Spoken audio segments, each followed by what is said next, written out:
आमंत्रित करेन माजी जिल्हा परिषद अध्यक्ष माननीय जालिंदरभाऊ गामटे यांना की आपण देखील या ठिकाणी येऊन आपल्या भावना शुभेच्छा व्यक्त करायच्या। दरम्यानच्या काळामध्ये परिवाराच्या वतीने माननीय श्री दिलीप आबा यादवजी आपण देखील आवर्जून या कार्यक्रमाला उपस्थित आहात। परिवाराच्या वतीने होणारा आपला सन्मान आणि सत्कार आपण स्वीकार करायचा आहे। भावना व्यक्त करतात माननीय जालिंदरभाऊ गामटेजी।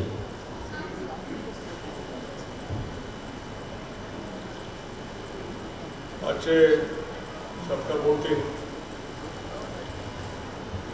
रामचंद्र देवरोबा उर्फ आरके नाना त्यांच्या अमृत महोत्सव प्रसंगी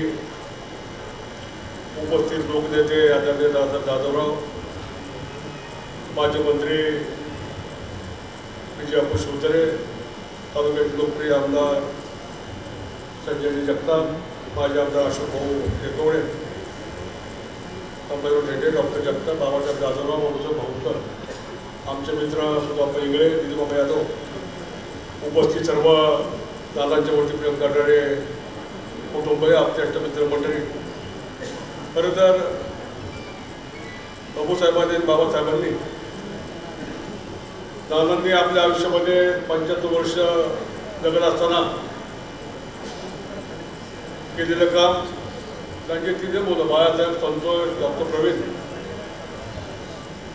या सासवड नगरीचं एक आदर्श कुटुंब, ज्या कुटुंबाला ऐतिहासिक वारसा आहे। बाबा विजयरावांनी उल्लेख केला छत्रपतीची पहिली लढाई ज्यांनी जिंकून असे गोदावरी जगतापांच्या कुटुंबाच्या पाहत। आणि असं असताना मगाशी सुधापाशी सर बोलत होतो, आदरणीय दादासाहेब जाधवरावांनी अनेक माणसं घडवली, त्यांना मदत किती मोठं केलं। तर सुधाबाप्पा असतील, अरुणाप्पा असतील आणि आरडी नाना असतील, खऱ्या अर्थानं नानांनी प्रामाणिकपणे जोपासला। चांगल्या प्रकारचे काम करत असताना पैशापेक्षा ते काम अधिक टिकाऊ असलं पाहिजे, त्याचा दर्जा चांगला असला पाहिजे, या सगळ्या गोष्टी पाहत असताना कामाला विशेष महत्त्व दिलं। आणि म्हणून नाना तुमची 3 मुलं समाजामध्ये चांगल्या प्रकारचं काम करतात। हे कधी होतं, माणूस कसा वागतो त्याच्यावरती पुढचं कुटुंब असतं।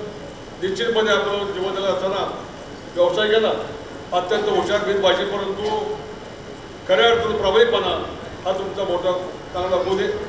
असं शेवटी मगाशी डॉक्टर जगतापांनी उल्लेख केला, 100 वर्ष आपण पूर्ण करतात। निश्चितपणे तुमचं आरोग्य चांगलं राहील, कारण तुमचं कुटुंबाला मुलं चांगली, निश्चितपणे लक्ष देऊन आपण 75 तारखेला असताना पाठिंबाच्या काळामध्ये जीवनाचा संघर्ष केला, चांगल्या प्रकारचं त्या ठिकाणी जीवन जगत असताना कुटुंबाला मोठं केलं, वाढवलं। आणि म्हणून एक चांगलं त्या ठिकाणी आदर्श नागरिक म्हणून या सासवड नगरीमध्ये आपण चांगलं काम करताय।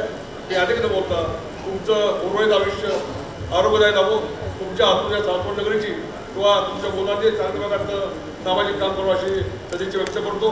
पुन्हा एकदा नाना मला 75 वर्ष होत असताना हार्दिक अशा शुभेच्छा व्यक्त करतो। धन्यवाद। जय हिंद, जय महाराष्ट्र।